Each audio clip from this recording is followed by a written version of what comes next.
ବୁଝିଲେ ଓଡ଼ିଶାବାସୀ ଏଣିକି 300 ୟୁନିଟ୍ ମାଗଣା ବିଜୁଳି ମିଳିଲା ଭଳିଆ ଲାଗିଲାଣି କଣ ଆ ମିଳିବାଟା ଥୟ କଥା କଣ କି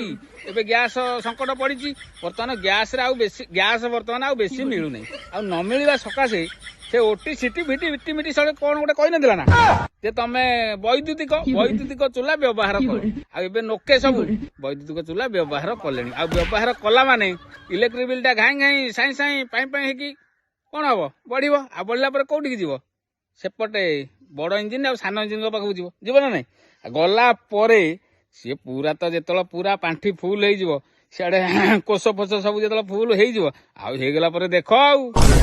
ଆମ ସ୍ୱପ୍ନ ପୂରଣ ହବ କଣ ଛାଡ ହୋ ନୁହଁ ସେତେବେଳେ ସିଏ ସିନା ଛାଡ ହୋ କହିଥିଲେ କିନ୍ତୁ ସିଏ ଦବ କିଏ ଦବ ନା ଦବ 300 ଏବେ ଗୋଧି ଦବନି ଏବେ ବର୍ତ୍ତମାନ କିଏ ଦବ ଓଡ଼ିଶାବାସୀ ଦେବେ 300 ୟୁନିଟ୍ ବିଜୁଳି ଫ୍ରି ତେଣୁକରି ମଜା ନିଅ